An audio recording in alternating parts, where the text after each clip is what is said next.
What is this down here? Start video. Connecting to audio.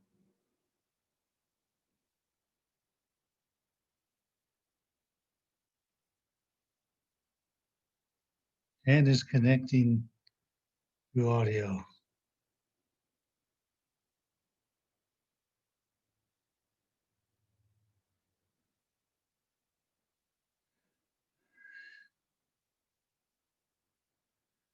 No, 41 minutes late. Like I said, you're not the only Neptunian that has trouble with Zoom. Well, even I have trouble with Zoom.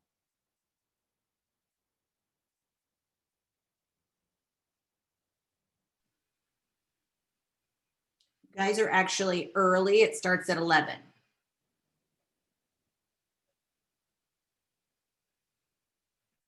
Starts at 11. That's what I heard. Starts at 11.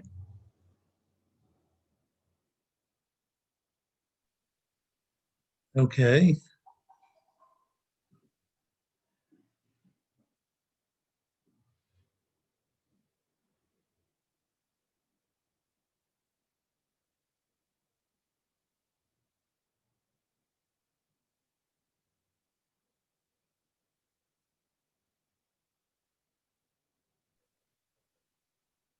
Hi, Elaine. It's Patricia from marketing. Just want to give you a few tips on Zoom. So when we start the Zoom meeting, if you want to talk or you don't want to be heard or your phone rings or whatever, you just go down to that button on the left and mute yourself, and then no one can hear what you're saying. Otherwise, anything that you say can be heard by all the members, anybody who's on. All right? I hope that helps. Okay.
I see balloons.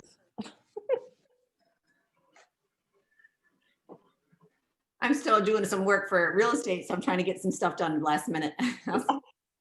Hi, Jan. You Hi, guys, how are you doing, Lynn? I'm okay. How about you? Well, we're hanging in there. You know, it's You playing tennis? what? I said, are you playing tennis? Yep, still playing tennis Mondays and Okay. Fridays. Okay, call me if you need a sub. Okay, I will. Yeah. I was back, doing the community down at the Hermosa Beach Community Center, just getting out with the senior group, hitting some balls. So Uh-huh.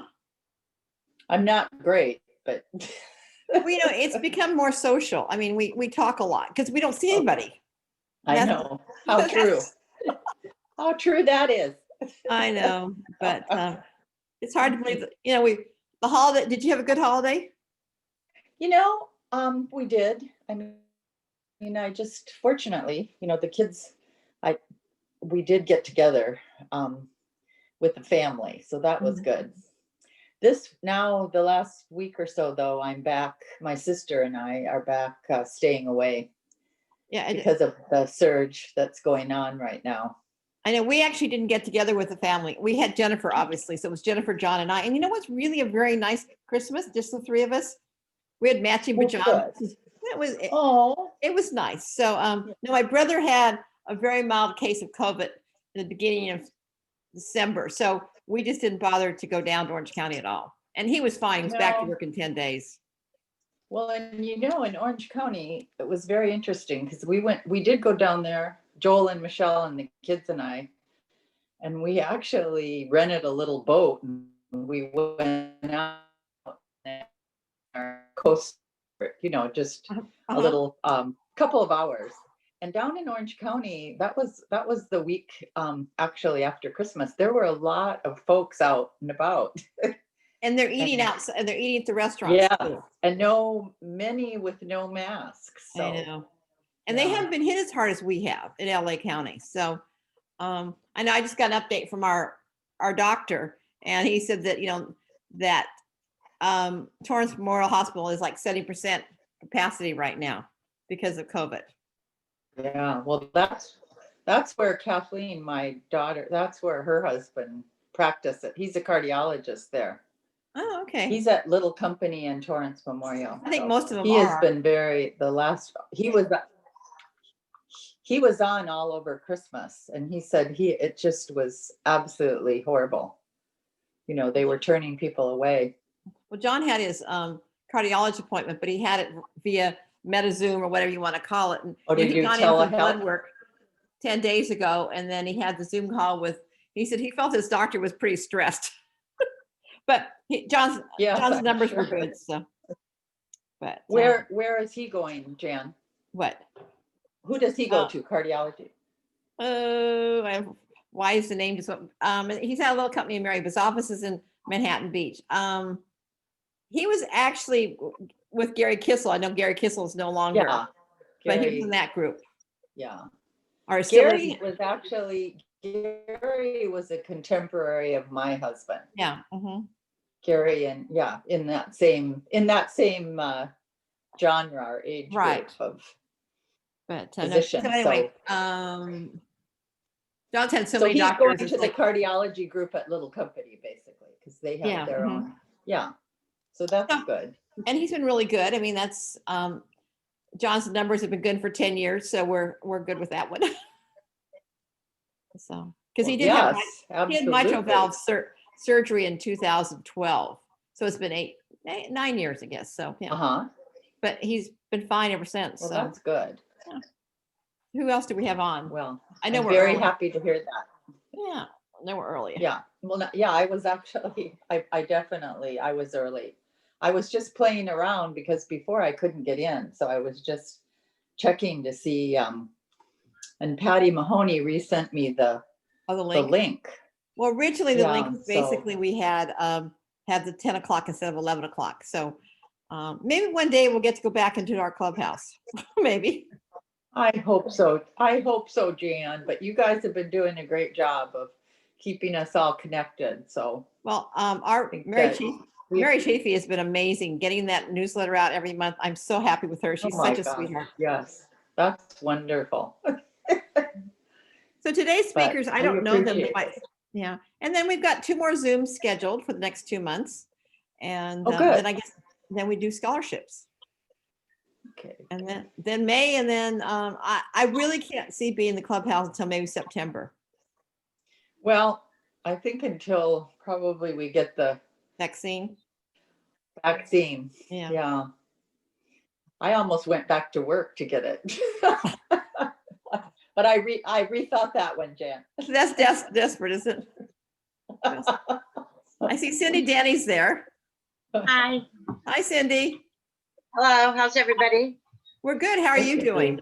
Lynn and I are just talking, obviously. No, just trying to stay healthy and away from things and keep involved as much as we can. Are you at the Yeah. desert or are you here in Manhattan? No, I've come back to the desert. It's a little bit of a bigger bubble. Yeah. Yeah. But, I know we have desert places. Nice, I We've was not in the been back. desert We have not last been week, since and a year. it looks like this week. It looks like this week's gonna be really nice in the desert and here, so Yeah. that's good. It's gonna start the 80s tomorrow, It was, in the 80s. right, I know.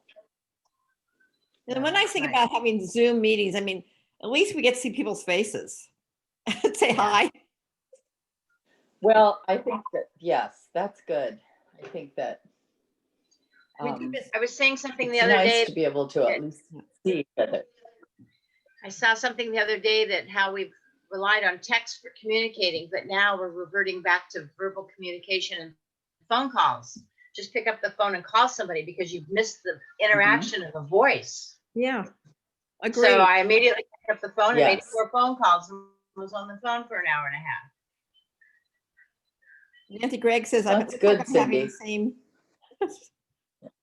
So anyway, I'm gonna grab my coffee, Jen. okay, bye. I'm interested to hear these speakers today, Jan, because I think Patty and I almost signed up for that, so, Oh, you're kidding. at Beach City. Oh, okay. Well, you know, No, we didn't end up doing it after reading everything, but it's interesting. I wondered how they were doing in terms of numbers. well, you know, So- basically it's, we've actually scheduled like, Maria Zabrowski's doing a cooking demonstration in February. And then we have an author, Jeff Grant, who's has written a fiction article about the CIA. And actually I'm reading the Oh. book right now. It's called The Swamp. Oh, that So- sounds interesting. Yeah, so be looking, he's actually a neighbor of Mary Sue Brewbacker's. Oh, So. That, no, that sounds interesting. yeah. Okay. Hello, Like, how are you? people, Window was a real success, huh? getting close. I'm gonna grab my coffee. Okay, go enjoy. I have my water. Jan, there was a lot of foot traffic around the Christmas window I saw. Yeah, we got a lot of really amazing feedback on that. Yeah. And- it was tough. Maria spent a lot of time cleaning windows, I think. I can Um, imagine. but, Are you gonna be able to store it, or is it just gonna disappear? Most of the stuff went home to their owners, like Susan Howard and Martha Logan, and we've got the planks, and there's a big chair that's still there, but we'll have to see if we can actually do it again next year. I mean, if we're in the clubhouse, it might be a little difficult to do a window like we did this year.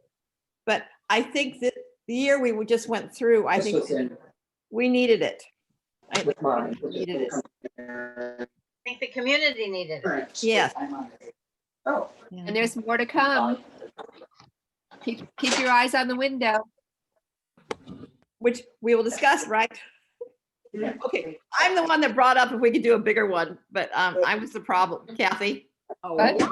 I was the problem about bringing up a bigger, a heart, Oh, because of some of the couple of donations we had are pretty good size. well, of course, if it's fine. We have $1,000 donation out there. Wow. So that was what, and then we have another couple $100 ones that have just come through. So I guess I was $1,000. They don't want to make 100 hearts. No. So I guess that was my question when I saw that come through. Oh, yeah. Hi, Betty. Hey, how are ya? Tennis I want- player? Everybody noticed the lipstick. Oh, she plays over at the club. Congratulations.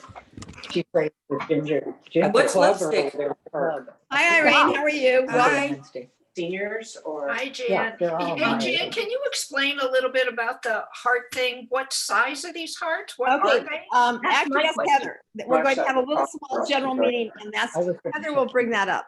Oh, okay.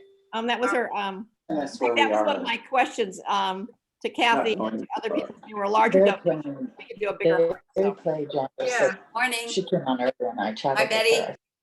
Morning, I just talked to Jerry. Oh, good. Thank you. Thank you for taking care of that.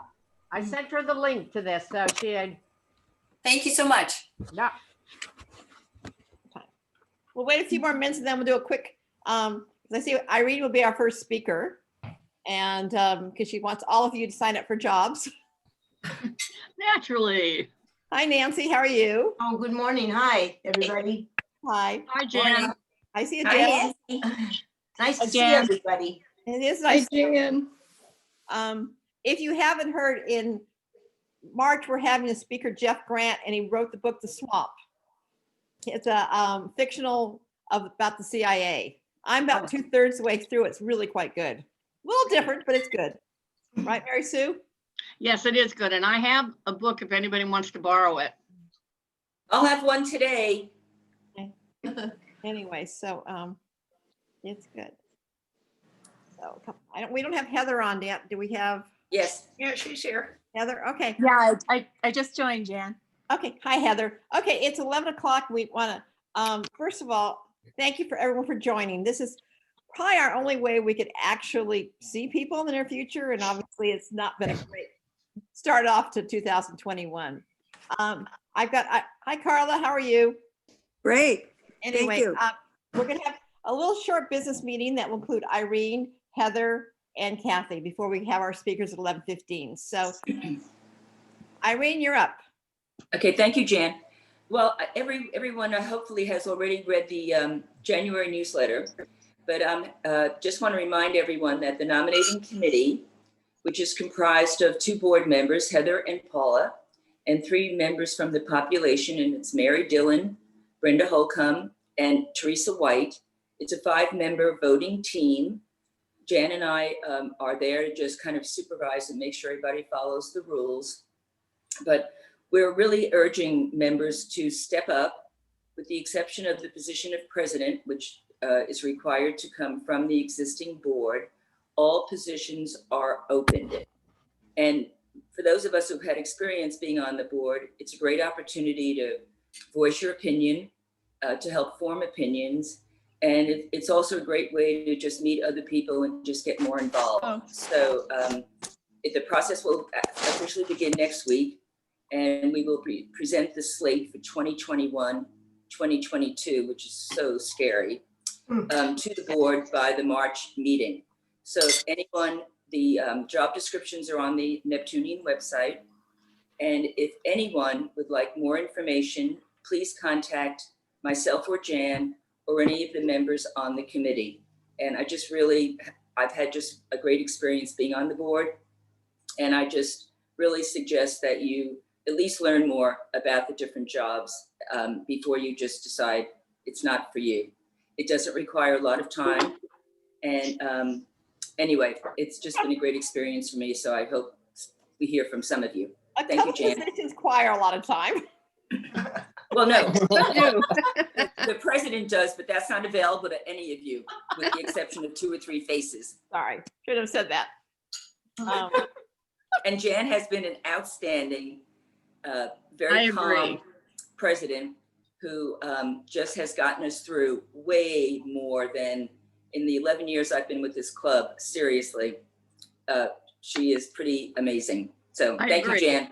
I agree. Thank you, Jan. Before I introduce, thank you. Before I introduce Heather, one quick story.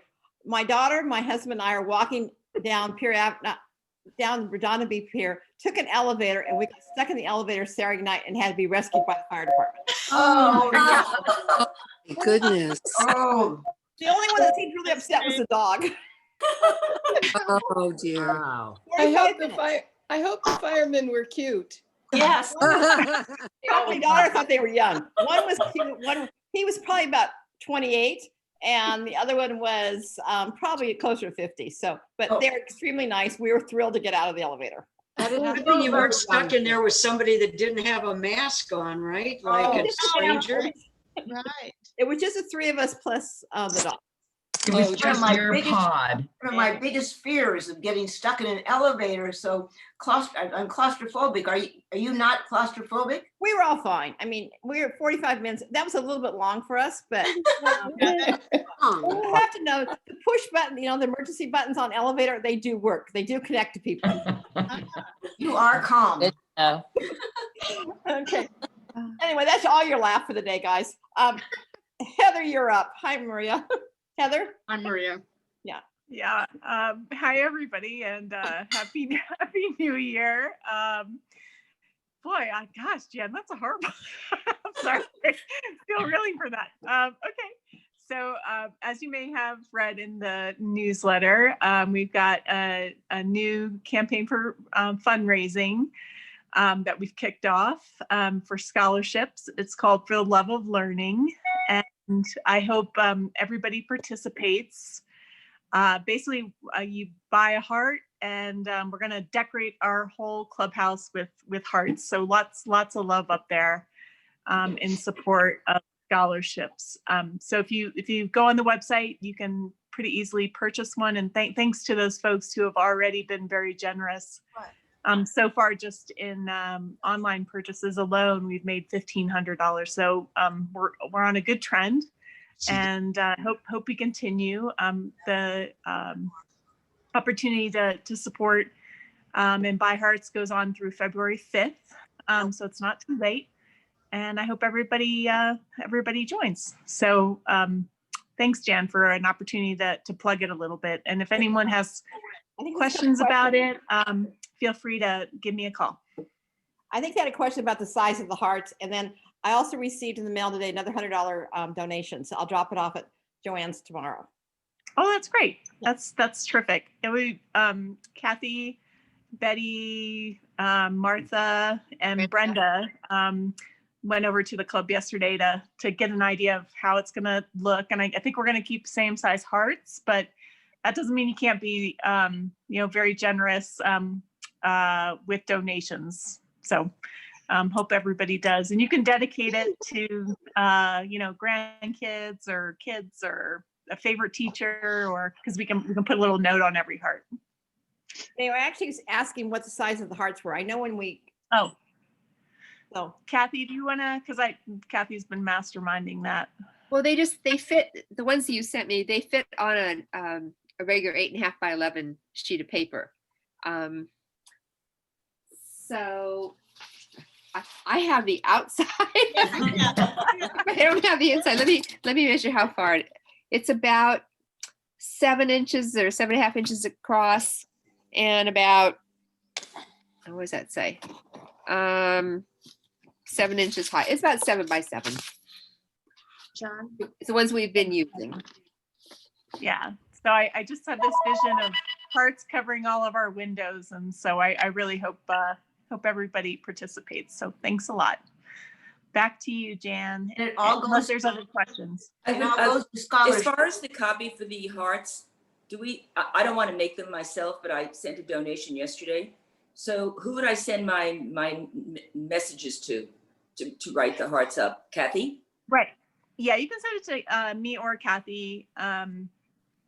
If you order them online, there's actually a little part where you can put what the dedication is. But if you send in a check, if you can make note of it going forward, that would be great. But Irene, for now, feel free to send it to myself or Kathy.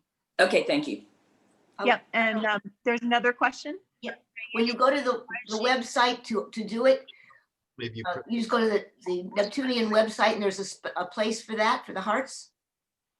Yes, it's right on the front page. You'll see the logo that Martha designed. It says "For the Love of Learning." It's like a book with a heart. You just click on that and you can order right there. Okay, and it goes all to scholarships, correct? Yes, all, and we're continuing to support Miracosta scholarships for seniors that are in financial need, and then also El Camino College students. Have we ever thought of including other schools, other high schools that are very needy? Can I interject one thing? A lot of the other schools like Redondo and El Segundo, they have their own support groups that do, and we've given up to other, but there's so much of especially this year, we don't have a lot of the money. There's such a need for the kids at El Camino and Miracosta that that's probably all we can focus on right now. Okay, we have checked other schools. Got your shots? Okay, any other questions? Yeah, I do. How do you actually get the heart to write or color it in or whatever? So that's a good question, Teresa. So kind of two choices.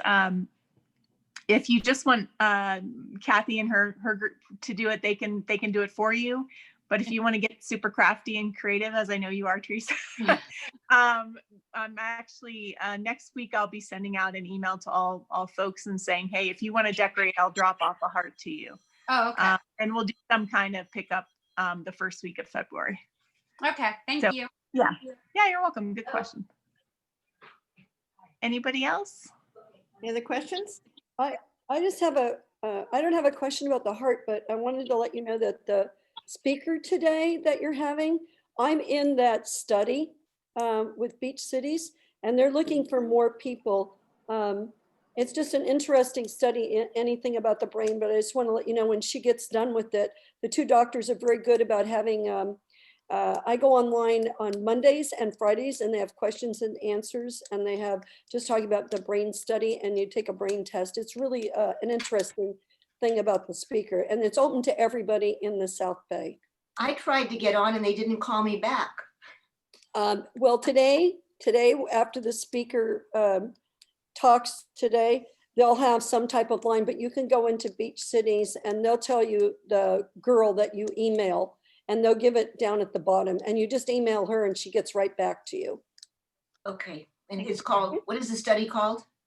Oh God, they'll tell you. It's a brain study about Alzheimer's, but it's really just about keeping from getting it. It's more about what you can do at this stage in your life, in your 60s, 50s, 60s, and 70s, and even 80s, of things that health conscious, and a lot of it deals with diet and exercise and stuff.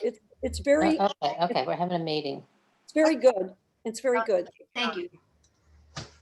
I was in the study until I told them that our cocktail hour was at 5 o'clock. And then I think I got enough. So out I went. What can I say? Really? They took you off because of that?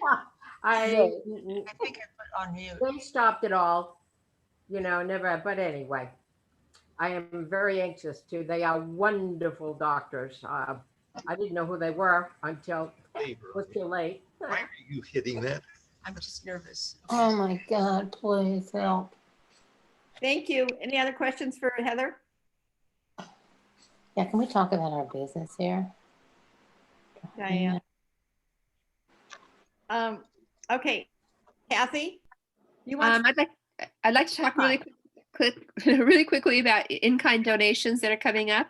Jerry Dearden has volunteered to collect and deliver items which will bring warmth and comfort to dogs and cats housed at the Yukon SPCA.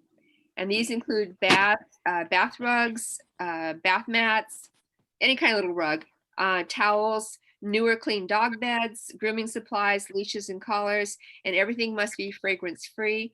And these items can be dropped off at Jerry's house within her front gate at 2500 Pine Avenue. And we're going to have a clubhouse curbside drop off on January 23rd from 10 to 12, or you can call me if you need a pickup. In February, we're going to have a collection of scarves and costume jewelry for chemoaccessories. And I'm also going to give you an opportunity to write Valentine cards or donate candy that will be sent to our troops overseas through a group called Operation Gratitude. And again, thanks so much for all of your generosity. You guys are just the best. Thank you, Kathy. You're doing an amazing, everyone is suffering out there. And so it's nice that we can help different organizations. So we thank you very much. Kathy, I have a question. You said scarves, like female scarves? Because I have a lot.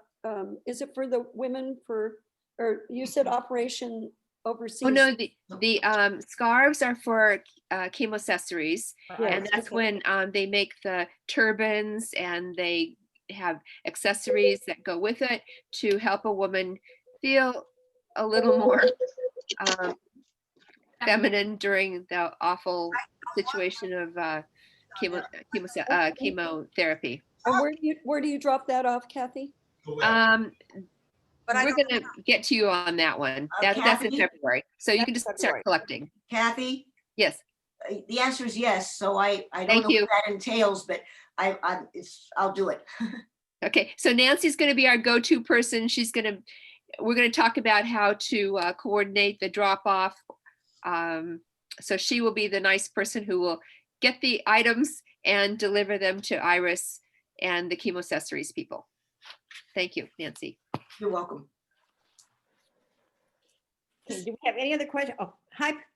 Just a reminder to all members here on the Zoom, just so you know, if you're going to have a conversation that's not in the Zoom meeting, if you could please just mute yourself. What you don't realize is that we could hear everything. So good point. Please don't take your laptop or your phone into the bathroom. We can hear everything. Remember to mute yourself because it does interfere with the person that is speaking. I'm trying to go through and find you and mute the people that are speaking. So sorry, Karen, I did mute you a couple of times. I just can't damn thing work. So I on here. It was me. I kept muting you. You're like, all right, I'll just my only announcement. Thank you. For 2 months, I haven't gotten myself on here, and now it's on here. But I don't see the person who's talking. It's okay. That's all. I'll mute you if you want. I can mute you if you want. No. Okay. Well, I might want to ask a question. Is that conceivable? Yes, of course. Okay, well, I don't now. Barbara, how are you? Me? Yes. Barbara, I'm great. Thank you. Have you been playing pickleball? On a short break right now, but yes, I'll get back to it real soon. Okay, yeah. Thanks, Karen. Kathy, would you like to, I think it's time, would you like to introduce our speakers? I'd be happy to. Are they in the queue here? I don't know. That's what I'm Nicole. I'm the project manager for the Healthy Minds Initiative, where the Sherzais will be speaking. They're trying to connect right now. They're just having a little internet issue. So she said she's connecting. It's just a little slow. Okay. Thank you for letting us know. You're welcome. Nicole is the person that you asked to contact to get in the study. Yes. That's Nicole. That's Nicole right there. Yes, I'll put my email and the link to the Healthy Minds Initiative page on our Bchd website. I'll put that in the chat for you all so you can have that. Thank you. You're welcome. Okay, so I'm really, really pleased to introduce Dr. Ayesha and Dr. Dean Sherzai. I hope I pronounced them properly. Thanks to a chance meeting in Kabul, Afghanistan in 2003, we are blessed to have in our community 2 devoted neurologists and researchers who are fighting against Alzheimer's.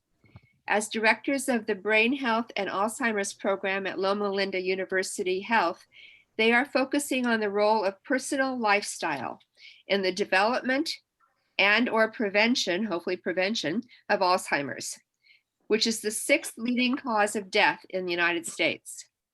We're all interested in and thankful for the opportunity to hear their presentation this morning, and there will be a brief question and answer period at the end of the talk. So as soon as they can get with us, we will get the opportunity to hear from them. You just logged on. There they are. I'm going to mute everyone, you guys, and Mute us all. Okay. Second, and I'll unmute and speak. You share. Hello, Neptunians. This is Ayesha and Dean Sherzai, your neighbors from Redondo Beach, neurologists. We're so excited to be here. Thank you so much for having us. Sorry for the little, just a couple minutes of delay. As you can see, we're sitting in our car. We were seeing patients in our clinic and we're in our scrubs right now. We're both neurologists, the directors, co-directors of the Alzheimer's Prevention Program at Loma Linda University Medical Center in Loma Linda, California. This just happens to be one of our community clinic days, so we didn't want to disrupt the schedule, but are here sitting in our car speaking with you. Really excited to dive in. Yes, we're happy to be here with the Neptunians. I always said, even the first time we talked to you guys, I love that name. This is my favorite organization, and consider us part of your team. And we would love to present to you and talk to you about why we think what we do at Beach Cities is literally, and this is not a hyperbole, the most important work being done in the country. And that's why we need your help. This is, as we talk about the brain health and the concept of brain health, it will become evident that what we're doing is the only community-based, and which means real model application of brain health initiative in the country. And it's the only community-driven, community-wide initiative. So we're looking forward to not just presenting to you guys, but also partnering with you guys. So with that, I think we can start talking about brains. If the host could be kind enough to allow us to share a brief PowerPoint presentation, that would be wonderful. I think it would be relevant for some of the numbers that we wanted to quote, and also get rid of all the car background here. So. Absolutely. Did you see she included me as part of the car background? Okay. I'm going to make you guys host, and then I'll just take it back later so that you can. That's great. Thank you very much. All right. Is Nicole our lovely coordinator here? Yes, I see Nicole here too. Wonderful. I'm glad you can join us because we'll talk about the study that we're conducting at the Beach Cities as well. All right, without further ado, let me go ahead and share this PowerPoint with you all. You should be able to see it in a couple of seconds. Here it is. There it is. Okay, let me just go ahead and. All right. Okay, so I suppose we're the whole purpose of this this talk and our work, whether here it's Loma Linda or the BCHD or the entire country for that matter, Yeah, we is have to initiatives going throughout the country, but our home is Beach Cities. correct. Our home is Beach Cities is to show or display the profound impact of lifestyle on brain health and prevention of this devastating disease that is Alzheimer's disease. So our brain is what we're working to preserve. All this time, all the shows, the TV shows, the books, everything you talk about it takes a second hand to, or a back seat to what the brain. The brain is the most important organ. The brain is what makes us who we are. The rest of the body is there to care, to take care of the brain. And as it happens, it's an incredibly powerful little 3-pound organ. It's literally 2 pounds, 2% of your body's weight, but it actually is incredibly powerful. It consumes 25% of your energy, at times 50% of your oxygen. So this brain that was expected to live 30 years now is expected to live 40, 50, 60, 70, 80, 90, and beyond.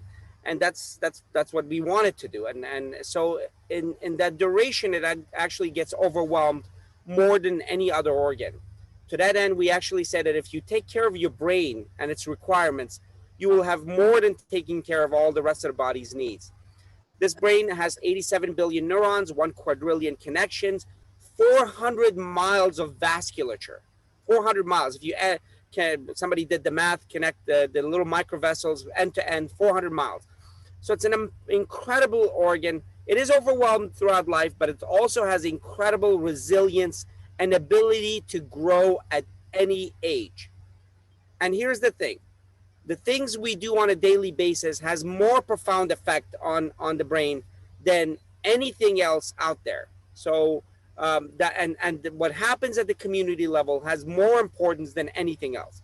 So, but before we get to the promise or the incredible power of this brain, we have to talk about the incredible dilemma that we'll be facing, that we're facing now, and we'll be facing in the near future: dementia. Dementia is the umbrella category. There are many types of dementias. Alzheimer's is a type, Lewy body disease is a type, frontotemporal lobe dementia is a type, vascular dementia is a type. But the biggest category is Alzheimer's. What is dementia? The umbrella category.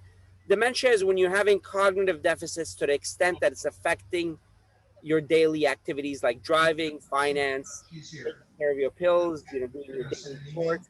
If it's affecting your life at that level, then it's dementia. Alzheimer's, particular type of dementia. You're overwhelmed with these numbers. It's the fastest growing epidemic in the West. Today, just Alzheimer's, we have 5.9 million individuals who are diagnosed in the United States with Alzheimer's. 4 seconds somebody's diagnosed with Alzheimer's, and it's the third leading cause of mortality, morbidity in the US, and it will be fast becoming number one. It is number one in UK, it is number one in Japan, and it will be number one in the United States. But it doesn't have to be. I'm going to repeat that element. It doesn't have to be. What we do at our community levels, not buying some blue jellyfish, pill, or some, it's lifestyle. We can avoid 90% of Alzheimer's and dementia in our society. So let me just go ahead and ask if you guys could please mute yourself. It sounds like somebody's unmuted and there's a little bit of interference in the background. 94. No, pulse. It was okay. All right, I'm going to mute Karen. Yep. Sorry, Karen. Okay, go ahead. That's fine. In any case, so this disease is actually growing so rapidly that by 2050, it's about 14 million individuals will be diagnosed in the United States, 135 million worldwide with Alzheimer's and dementia in general. The cost is already the costliest disease in America, by far the costliest disease. In fact, the dementia, Alzheimer's in particular, has a cost of direct and indirect of $500 billion per year. Compare that to the second costliest disease, which is heart disease, at 120 billion. And all cancers combined, that's 70 billion. And that number will climb to 1.1 to 1.3 trillion dollars, which will collapse our system altogether. Now, and those over 65 are at a higher risk, not because of aging in particular, but because the cumulative effect over years. So it's that we can affect.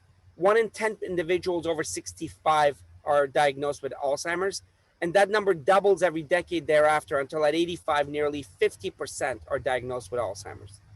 Now, there's disparities. Women suffer more. Women are at greater risk. 1 in 6 women in their lifetime will be diagnosed with Alzheimer's, 1 in 11 men. Part of that is the fact that women live longer, but actually that's a small part.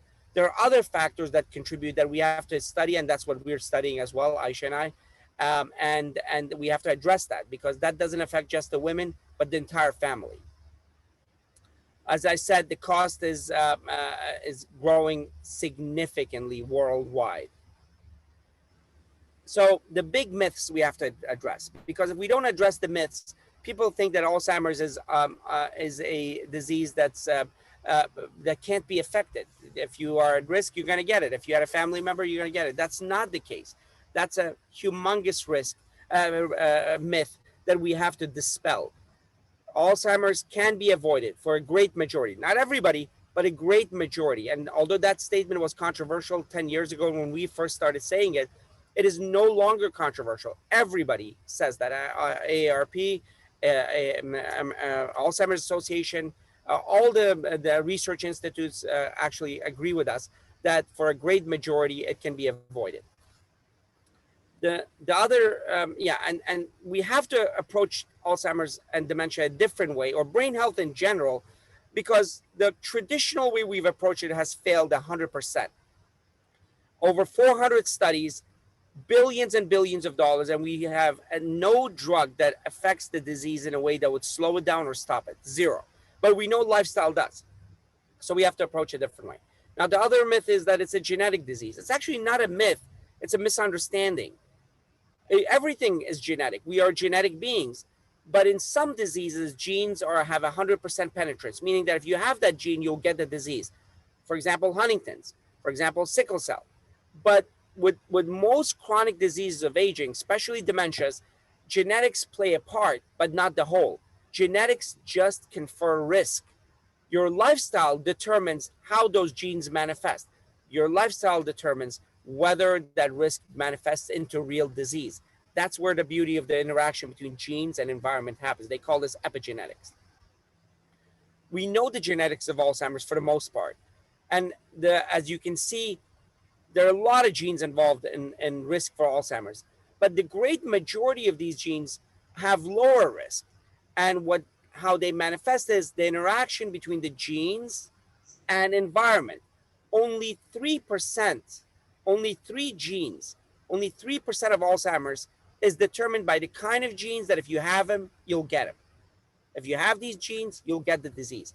That's only 3%. The other 97% is determined by genes that are not necessarily fully penetrant, meaning that if you have the gene, you'll get the disease. No, if you have the gene and you live a healthy life, you don't necessarily get the disease.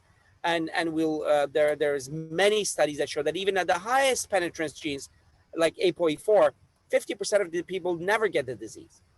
So prevention is the new treatment, is the mantra that you hear everywhere now. We've been saying this for 10 years. We actually started this work at Beach Cities around 4 years ago, and at Cedars-Sinai nearly 6 years ago, that we knew that prevention was the way to go. And so that's our approach to this disease.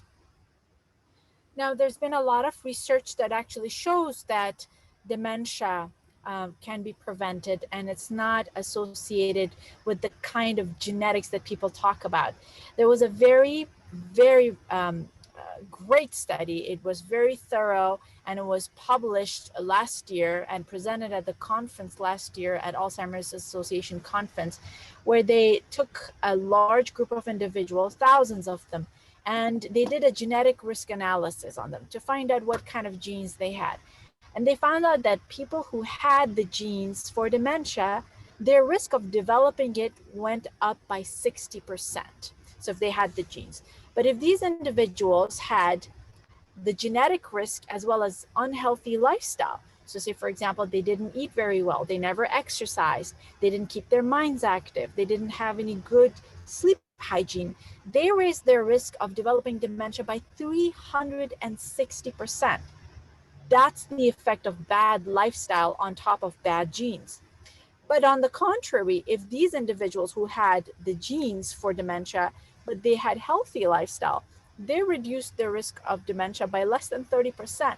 So that's the impact of lifestyle on the genetic risk for dementia. There's a lot that one can do to reduce their risk despite having bad genes.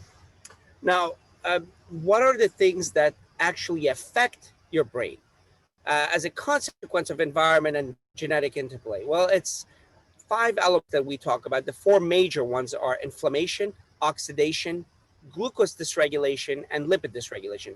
You know, when you have high cholesterol and uncontrolled high cholesterol, that affects the brain and puts you at risk. When you have oxidative processes, like, for example, eating certain types of fats, that causes a significant damage to the brain. Inflammation of any kind causes damage to the brain. And glucose dysregulation, such as diabetes and prediabetes, definitely affect the brain. So what affects these factors? Well, it's lifestyle, it's nutrition, it's exercise, it's stress management, it's sleep. These are profoundly important factors that can affect these 4 elements. So with that, we've come up with an understandable or recognizable acronym NEURO. NEURO. N is for nutrition, E is for exercise, U is for unwind, which is good and bad stress, R is for restorative sleep, and O is for optimizing mental and social activity. And if people take care of these 5 elements, we definitely believe that more than 90% of Alzheimer's can be avoided in the United States and throughout the world for that matter. So that is the basis of our research, and that is the basis of all of our community work. Now, we're just going to take a little bit of time to explain what this all means. You know, what does nutrition mean in the context of healthy brain?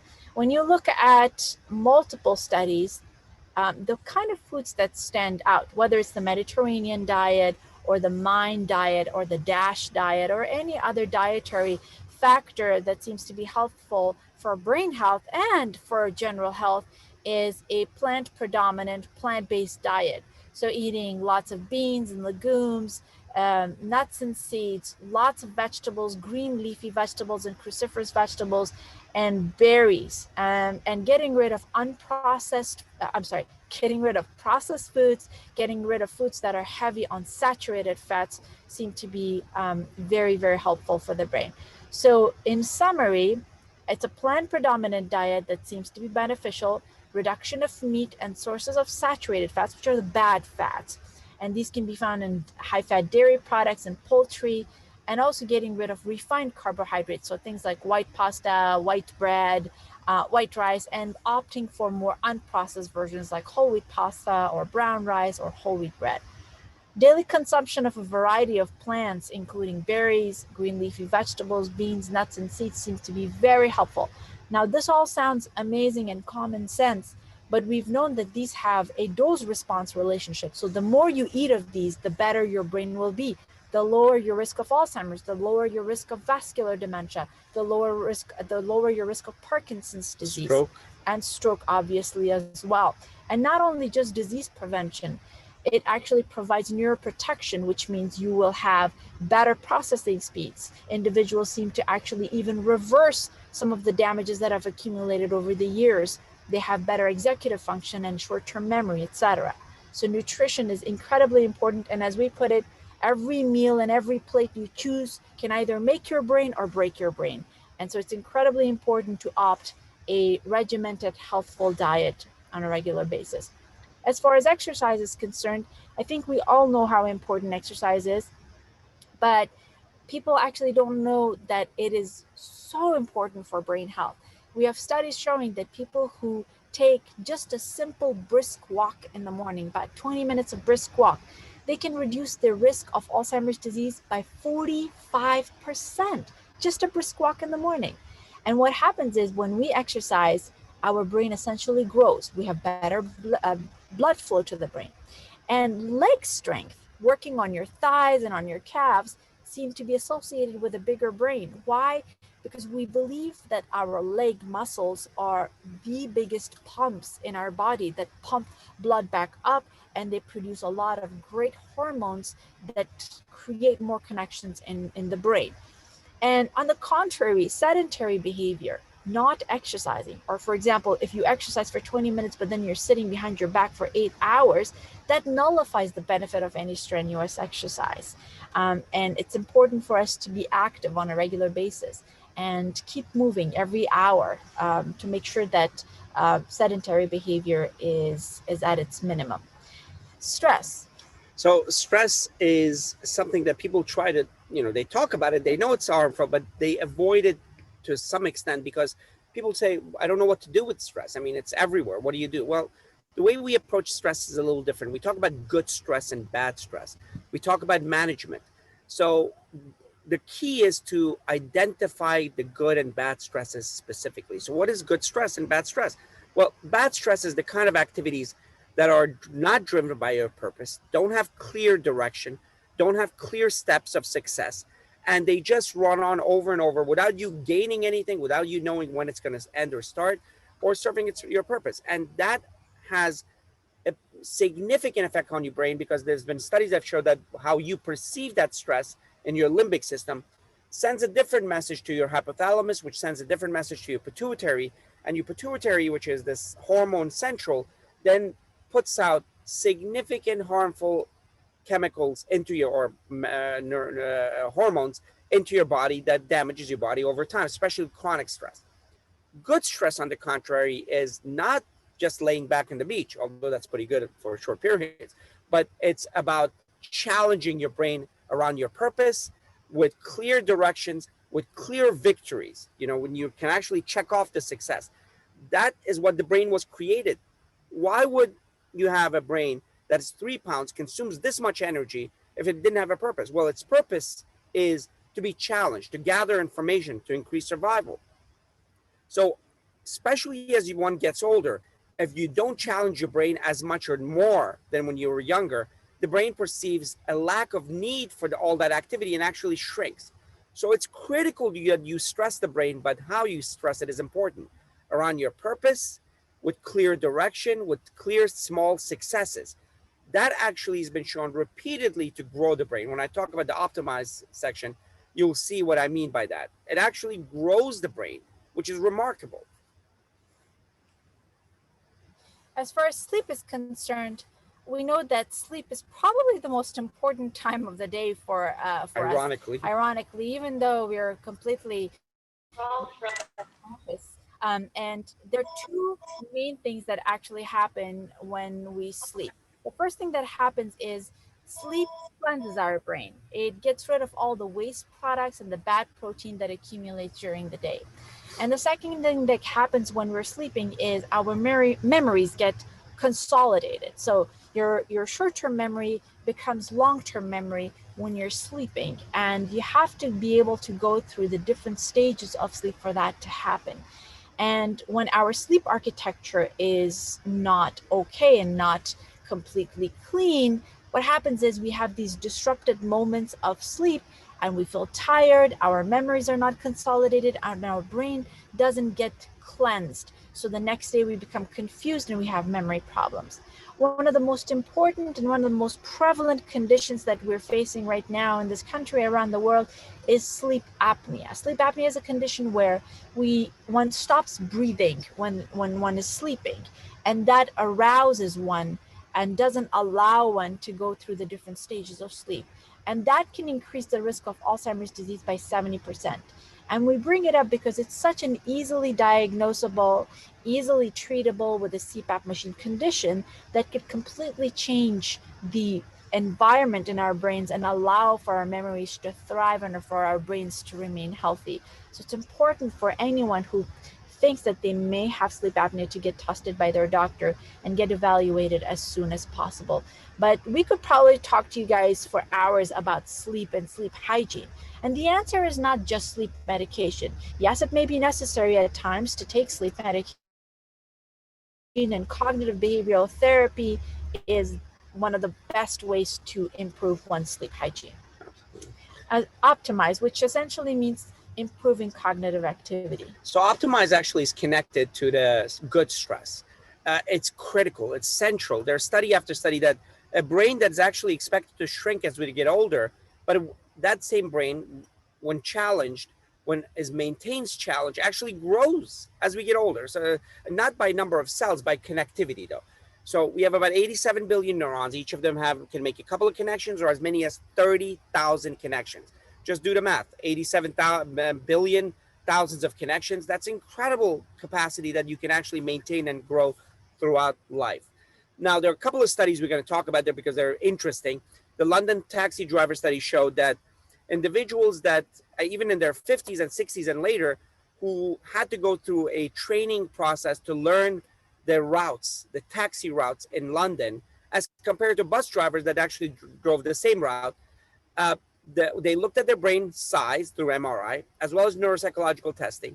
And they found that people who went through this exercise of learning the routes, taxi routes, driving routes in London, which is quite complicated, they actually grew their brain, specific part of the brain, hippocampus, which is the memory center. That little red thing that you see in the picture. That's remarkable. The fact that not only do you go through natural aging process, shrinkage, but actually reverse and increase the size of the brain by a simple task. Well, it's not that simple, but it's a specific task like training for the taxi driver as a license in London.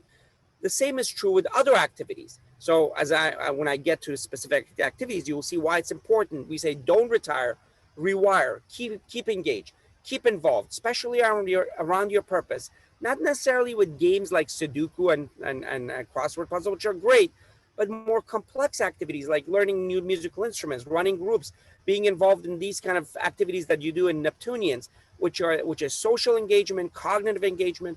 These are amazing activities that maintain brain health. Another very interesting and cute study, it's not that cute, it was 900 people, nuns that dedicated their life, their brain, their body, their blood, everything to science, as well as diaries. They saw that a group of them that passed away, when they did autopsies on their brain, they saw that this group had significant pathology, Alzheimer's and vascular pathology, but they never manifested Alzheimer's. And another group that had minimal pathology, yet they manifested Alzheimer's. What was the difference? You would expect the one with more pathology to manifest disease. Why didn't they? When they looked at their diaries, what came consistently was the ones that were protected in spite of pathology, in spite of the vascular disease and Alzheimer's, had much better vocabulary, much more complex sentences, were much more socially and mentally involved. So that activity actually protected them even in lieu of, in spite of the damage that happened throughout life. That's how important it is to keep mentally and socially engaged. So we did a massive review a couple of years ago. We're actually repeating it soon, and looked at all the data that everybody else had done. They gave us their data, looked at meta-analysis. And what we found was there are 3 elements to maintaining cognitive health: complexity, purpose, and challenge. Purpose is self-evident. If you engage in activities that you like, that pulls you along, that serves a purpose, you are more likely to continue doing it and more likely to be mentally challenged. Complexity means activities that involve multiple domains are better than single domain activities. Sudoku is great, but playing the guitar is better. Crossword puzzles are great, but writing a blog or being in a book club is better. So more complex behavior is better. And challenge means whatever you're doing, push it a little bit further the next time and the next time at the level that you're comfortable, but is still challenging. The combination actually grows your brain. Now, this is important. As you can see, none of these are gimmicks. There's no vitamin concoction there. There's no biohacking. It's real life activities that if a community takes on their own, and that's what we're doing in Beach Cities, and we create a system around it, that you can actually significantly reduce not just the risk of Alzheimer's, but all dementias, but not just all dementias, but actually greater health quality. So that's why we're so passionate about this endeavor in Beach Cities, which is the only one of its kind, the largest community-based brain initiative in the country. That's why we need your help and your involvement, because with your involvement and promulgating the message to the rest of the community in Beach Cities, we can actually change healthcare for the country. Absolutely. So change occurs at the individual and community level, and it is very, very important for the prevention of this terrible disease. To that end, we have the privilege of starting the Healthy Minds Initiative study with our flagship being at the Beach Cities Health District. And the background was essentially this entire presentation, that we know that 80 to 90% of chronic diseases can be averted by personalized behavior change and community access. And we focus on cognitive diseases, both at the individual and at the community level. So the Healthy Minds Initiative study is a community-based study of lifestyle, looking at the impact of lifestyle on cognitive health in 500 participants in collaboration with Beach Cities Health District. This is a study that is ongoing, and it's going to be for 3 years. What we look at is lifestyle factors such as nutrition patterns, exercise patterns, stress patterns, sleep patterns, and how people and individuals keep their minds active. Study the before and after, and throughout the period, work with them to change lifestyle where it's needed. We also look at cognitive testing. We have an electronic system of testing cognition before and after the study, and every year. We collaborate with the participants' physicians to get the results of their brain MRI, blood biomarkers like cholesterol levels and other vascular risk factors that affect brain health, and get lifestyle questionnaires and implement the neuroplan. Right now, because of the pandemic, everything is online, and it actually has benefited us a lot because our courses are online, the monthly and weekly Zoom sessions are online, and this is an old picture, old because our fantastic study coordinator is not in that picture. She is Nicole Lundy, Nicole Lundy at bchd.org. I think she's actually here with us. If you have any questions or if you're interested about learning more about Nicole. I'm sorry? Oh, I'm sorry. I thought somebody was speaking with me. But yes, that's her email address. And if you are interested in contacting us, please reach out to her. And that's basically it. Wow, we're good. We're good. I thought we were going to be very late. Yeah. So I'm going to stop sharing the screen, and we're going to open up the chat box, and we'd be happy to answer any questions that you may have. And the more community members involved in this study, which the better, the more representative of the population in general. So yourselves, others that you know that are 55 or over, please that also live in beach cities. Those are requirements. We would love to have them involved in this study. And that's basically it, guys. All right. Let me see if I can mute everyone, or maybe I'm not supposed to anymore. Yeah, good. Thank you so much. All right. Nicole has posted the website for the Healthy Minds Initiative in the chat box. If you take a look at it, you'll actually go to the page and get more information.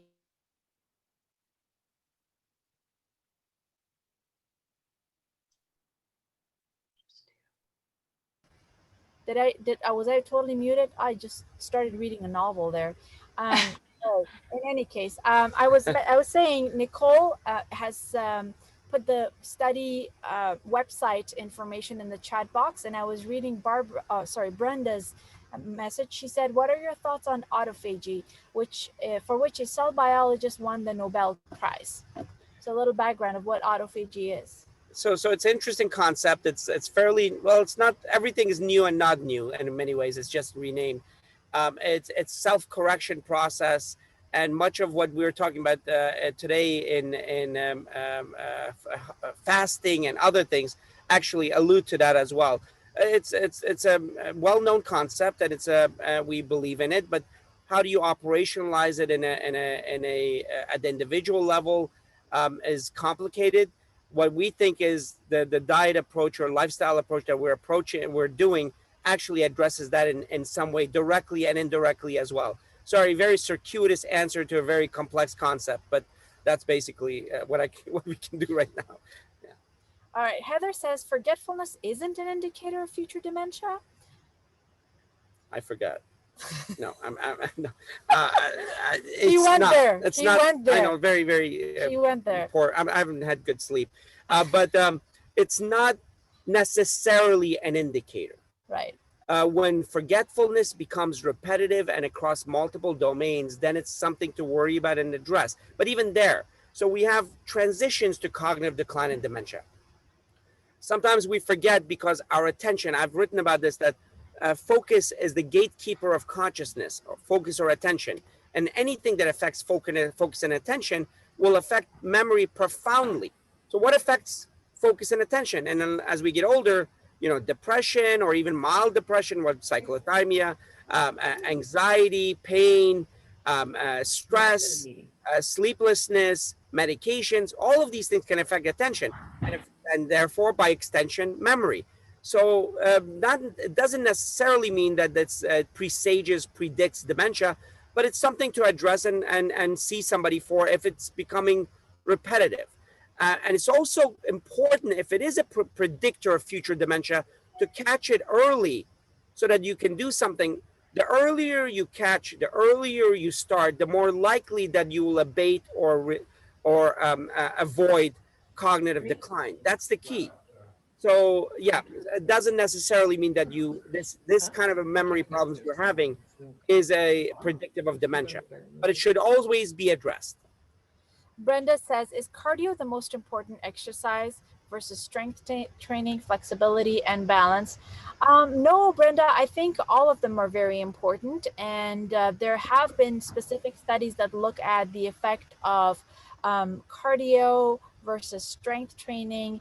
And it seems that when individuals include strength training along with cardio, they actually do better.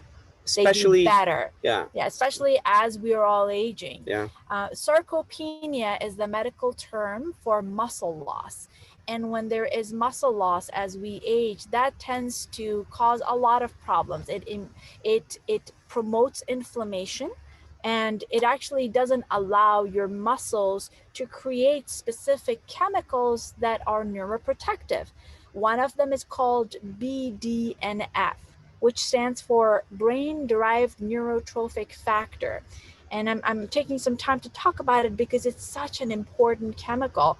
And there have been multiple studies that showed that when people have stronger legs, for example, or if they don't skip leg day, or they do muscle training of their arms and on their back, their level of BDNF goes very, very high. And what this BDNF does is it increases those connections that Dean was talking about. So suppose you have two brain cells. These brain cells are connected by connections, just these axons or dendrites. Now, two cells can have as little as 1 or 2 connections, which confers transmission of information, right? Storage of memory, or as many as 30,000 connections. Now, these connections between brain cells are made and broken at any age. If you eat well, you're creating the environment to create more connections. If you exercise, you basically give the juices for those connections to be made. The BDNF makes these connections. Say, for example, you forgot and you had a really bad night's sleep, and if you started eating a pile of donuts, forget about it. Those connections are actually, they wither away. They're broken. So the most beautiful thing about our brain health is we all have control over these connections, and we keep on making them from age 2 to 200. And that's why you see this variation in communities of somebody being in their, late 90s and 100s and sharp, and then people who are in their 60s and starting to having some forgetfulness. And at any age, at any moment, we can all start creating more and more connections. That's the concept of plasticity, neuroplasticity, or neuroprotection that people have written tons and tons of books about. But it all comes down to exercising, both cardio and strength training, eating well, managing stress, increasing your good stress, reducing your bad stress, sleeping well, and keeping your mind active at all times, being a lifelong learner. And one of the things the most important things that we do in Beach Cities, the study that we're doing with Beach Cities, is that we're not only just saying these, we're regularly following the individuals, giving them guidance, giving them tools, giving them resources, creating communities, which becomes a real life model of applying this, not a contrived one where you do a course and then that's that. So it's really important that's a convert. Speaking of strengthening, of the strengthening exercises, leg strength is important for multiple reasons. Legs are the biggest muscles in the body. Legs are the biggest pump in the body. Your heart's not the biggest pump. The legs are the biggest pump. Legs also are the biggest stabilizers of your metabolism. And the number one reason for going to the emergency room as we get older is falls. And the number one deterrent of falls is leg strength. So both of those, both aerobic and especially leg strengthening, are critical. All right, Paula says, what made you start with the idea for this project, and how did you link it with BCHD? Do you have all day, Paula? All right. Our grandparents. Brief 5-minute story. Yeah, our grandparents. I had 2 grandparents, both from the maternal and paternal side, and Dean had 2 grandparents from the maternal and paternal side, who were brilliant, phenomenal human beings. I mean, my grandmother was the matriarch of the family. She was the one who would make everybody get up and go, and we're all the people we are because of her. And we see how she slowly and gradually withered away because of this terrible disease. She came to a point where she wouldn't recognize me, my sisters and brothers. And for this powerful woman to start losing parts of herself in front of our eyes was the reason why I went to medical school and went into neurology. And Dean has a similar story. It's, the funny story is we actually met 10,000 miles away in Afghanistan, where we both went there to participate in activities and in a party. And our first conversation was about our grandparents who had Alzheimer's. Yeah. And our grandfathers in particular, who were the smartest human beings. We both knew each other, and we had a conversation. So we are passionate about it. And why did we connect to Bchd? We actually left Cedars-Sinai, the number 8 hospital in the world, and Columbia University, because by being in them, we couldn't participate in Bchd study. They were very myopic and they wanted to do their thing. And we saw such an incredible opportunity. We took a risk and took a part-time job back in Loma Linda. And then we took on the Bchd study because we really think this is a paradigm shifting project that will change the perspective on brain health and health in general in the world. So that's why we're doing what we're doing. As wonderful as the medical system is, we're never trained in prevention in medical school. And as doctors, we're always focusing on quick fixes, which is important. I'm not demeaning any doctors, but when it comes to chronic diseases of aging, you don't just sit in the clinic and wait for someone to start having a disease and then it's really too late. And when we studied, Dean actually has a master's in public health and PhD, and I have a master's in clinical research, and I'm getting my PhD in women's leadership, understanding the impact of women in communities as far as healthcare is concerned. You see that patterns of prevention or community efforts of prevention is incredibly important, and that's why we're in this field, and we're so privileged and honored to have this opportunity. And we need your help. Yes. Okay, Neptunians from Patricia Blakemore. Patricia says, I had a car accident in my teens. I lost short-term memory. I lived my life writing everything down. Now in my 50s, I have my memory back. I believe it is due to sleep, healthy diet, weight training, and the medication pregnenolone. Yeah, that's a hormone. Thank you. I had no idea. Patricia, that's it. That's basically it. You are an embodiment and a great example of the brain healing itself when it's given the right opportunity and the right environment. And you did everything right and you're doing well. And we've actually seen people with damaged brains slowly and gradually get better to the point where you have no idea that they actually went through a life-changing event like head trauma or a major infection or a stroke. Now imagine if we can, we will, and of course there's science, there's a chance that we might not get the results, but if we are able to prove that at the community level, without any gimmicks, with community-driven efforts, we can forestall or abate Alzheimer's in 10%, 20%, 30% of the population. That's a greater impact financially and socially than any medicine that's come out in the last 30, 40, 50 years. That's the importance of the work here. We want to be respectful of your time. I think we're good on time. It's almost 12. So I think we had 45 minutes if I'm not mistaken. So if, let us know if you have any questions. And again, Nicole Lundy, our phenomenal coordinator, is there to answer any questions you may have if you want to email her. We thank you so much for allowing us the opportunity from our car to come and talk to you guys about something that we're passionate about something that we deal with. And we would love for you guys to help us just spread this message of hope and empowerment in our community. Thank you so much. Bye, guys. Have a wonderful day. Love you guys. Thank you. Thank you. Thank you.